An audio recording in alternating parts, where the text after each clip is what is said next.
Hi, welcome back to Focal Point AFR Talk. Great to have you in the conversation with us. Rob, let's grab that Ted Cruz soundbite, clip number 8. Ted Cruz speaking at an event sponsored by, I think, National Review Online.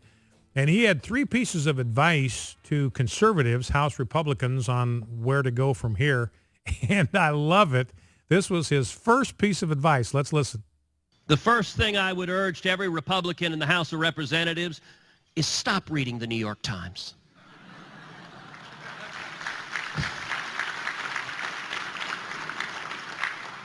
Cancel your subscription. Listen, the media is going to tell you, I'll sum it up, the next 2 years' headlines from the New York Times. The Democrats are right. Abandon conservative principles and abandon hope, all ye who enter. Their answer, and it will be their prescription on every single fight. Here is what conservatives and Republicans need to do. Abandon your principles and become Democrats. And he's exactly right, and that's a powerful word. Look, and I think that's a good word for all of us. Stop getting your news from the mainstream media. I mean, if you want to keep an eye on them, I will monitor them for you because I need to keep an eye on how they're mangling and distorting and butchering the truth. But don't depend on them for any reliable source of information. That's why alternative media like Focal Point, like AFR Talk, like the other programs you hear on this network, whether it's Sandy Rios in the morning or whether it's Dan Celia or whether it's Tim Wildman in Today's Issues, whether it's David Jeremiah bringing us the word, Buster Wilson at noon with AFA Today, whether it is the Focal Point, whether it is Exploring the Word, whether it's Tony Perkins at 4 o'clock Central Time or Crane Durham following him. This is where you're going to get information that you can trust, that you can count on. And that's critical to us. That is a high value for us, a high priority value for us to bring you information that you can depend on, that you can count on.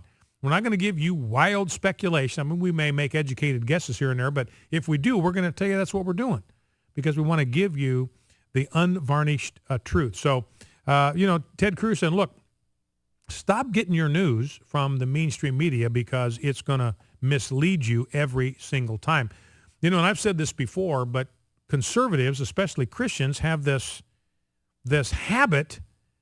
They are suspicious of the mainstream media. Most evangelicals, most conservatives don't trust the mainstream media. They don't trust the liberal media. They even got bumper stickers on their cars. But the weird thing is, if the liberal media trashes an evangelical or a conservative, even somebody they might know, they will believe everything they read in the mainstream media. They will take it as gospel. I cannot tell you how many people have been poisoned in the way that they view me or view the AFA because they have read something in the mainstream media. They haven't talked to me. They haven't listened to this program. They haven't read what I've written. They just read about me or this program or this ministry in some mainstream media outlet. They're evangelicals. They're Christians. They believe what they read instead of checking sources. So get used to taking Ted Cruz's advice. If you got a subscription to the New York Times, cancel it forthwith. Let's go back to the phones. Let's go to Patricia, Eastern Michigan. Patricia, welcome to Focal Point. What's on your mind? Hi, and thank you for willing to speak the truth. You bet. We'll keep doing it. I have a couple of points. First of all, people forget that Satan's MO is to kill human beings. And if you can't get him in the womb, he's going to try to get him in the elementary schools. So we have to be in prayer. Christians have to stand up in prayer because we have the keys to the kingdom and we can push back that darkness. Secondly, I said something on Facebook the other day about something similar about the abortion issue, and actually I got kicked off, and when I went back on, my comment had been removed. So there's all kinds of people trying to hush us up in regards to how to now was this a group Facebook site or was it an individual Facebook site? Well, it's a family thing, you know. But it's one that you manage? Yeah. You had you had a comment pulled off. up. Account, private. I mean, it's, you know. But you had somebody else pulled a comment off your own Facebook page? Someone pulled a comment off my Facebook page. Wow. And are you sure it wasn't another member of your family, someone else who had administrative? No. They wouldn't have done it. No, Oh, they're all wow. pro-life. Well, and here's the problem, and you're putting your finger. I appreciate your reference to the fact that this is spiritual warfare. It's a spiritual battle. That's why prayer and the truth are our two main weapons in that battle. Amen. And we need to remember that we're up against the powerful principalities and powers here. This is not just a human issue. As Patricia's pointed out, we're up against a powerful spiritual adversary who hates human beings because they are made in the image of God. That's why he hates us, because we remind him of God and his rebellion initially before time began, or before he entered space and time. His rebellion was against God. And so we remind him of God, so he hates us. That's why since days of Adam and Eve, he's been trying to deceive us and to trick us, fool us into taking actions that we might even think are right but are contrary to the will of God. So it's important that we understand that we are involved in a spiritual battle. Well, listen, Patricia, anything else you want to add? No, just thank you. And just the people of God need to stand up and pray and plead the blood, because we have the keys to the kingdom, and we're not using them. Absolutely. Time to do that. All right, Patricia, thank you very much. Let's go to James, Princeton, West Virginia. James, you're on Focal Point. What's on your mind? Hey, how you doing, Brian? Good. Quick comment. The newscaster pro-choice stance that he was forced into, or whatever, Yeah. this jostling of his faith in reality. My wife and I are staunchly pro-life, and it's led me to believe I am so pro-life that I would never make it in public office because of my views. But yeah, all three of my children, and when I look, they are all three miracles given to us. We're blessed of God. My wife should have never become pregnant with our middle child and our youngest because of health complications. But the whole pro-choice issue, in my personal opinion, and my views and opinions do not reflect the points of opinions of AFR or Focal Point with Fisher. But I think the whole pro-choice issue boils down to responsibility and selfishness.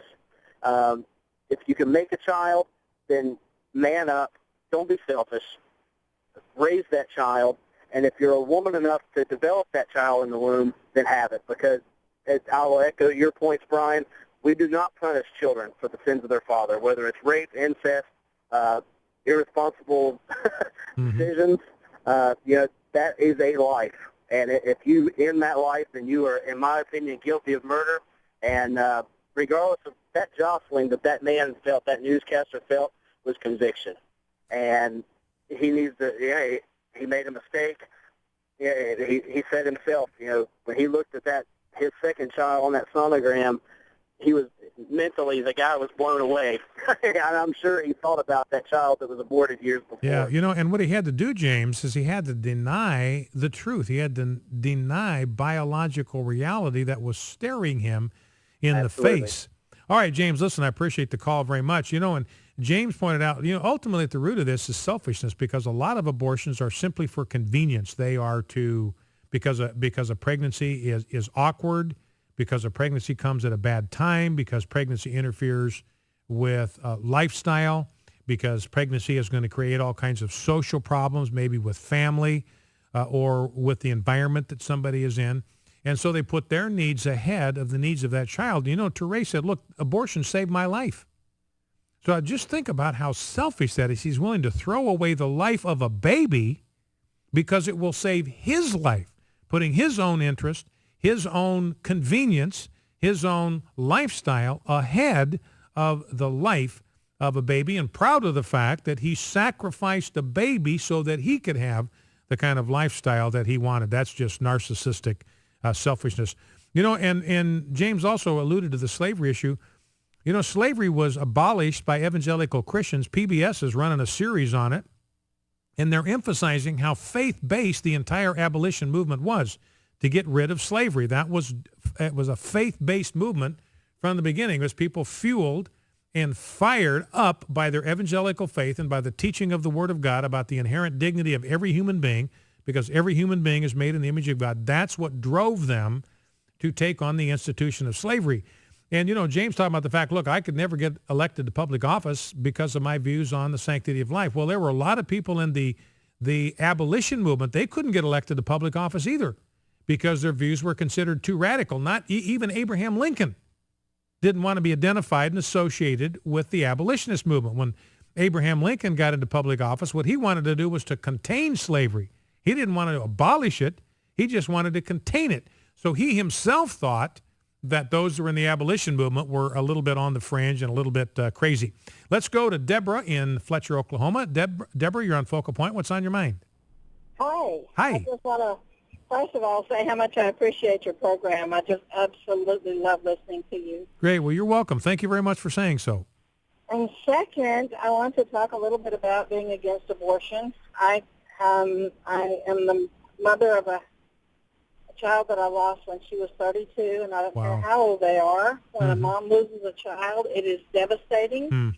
Wow. And when these women realize what they've done afterwards, it's extremely devastating. I also have had a miscarriage, which is the same. I don't care. It's the same. But I wish that the guy that did the movie about the policeman, what is his name? Or the movie about the policemen that got together and decided to be better fathers. Oh, yeah, the movie Courageous, yeah. Yes, Courageous, yes. Yeah. I wish he would do a movie similar also for women that had a panel of people who were presenting women's rights and all this on stage to a huge, huge audience.